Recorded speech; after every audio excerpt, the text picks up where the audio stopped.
9 nouvelles accusations visant l'abbé Pierre. Selon un dernier rapport publié ce lundi, le prêtre est une nouvelle fois accusé de violences sexuelles, dont un viol sur mineur.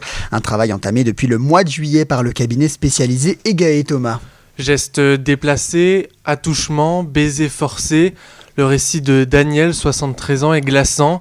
Elle est l'une des nouvelles victimes qui accusent l'abbé Pierre pour agression sexuelle. Le troisième et dernier rapport du cabinet spécialisé Egae accable encore un peu plus l'ancien prêtre décédé en 2007. Au total, ce sont 33 témoignages qui le visent, auxquels il faut ajouter une vingtaine d'autres faits présumés. Des violences qui se sont déroulées des années 60 aux années 2000 en France et à l'étranger.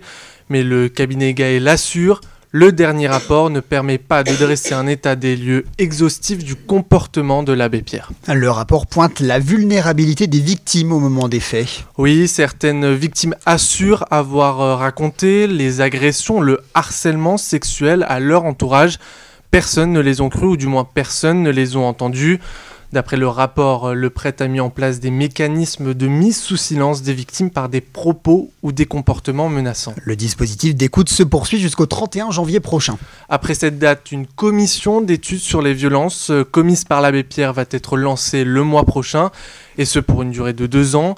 De son côté, Emmaüs promet la poursuite du dispositif d'écoute sous une autre forme dès février. Il envisage aussi une indemnisation des victimes.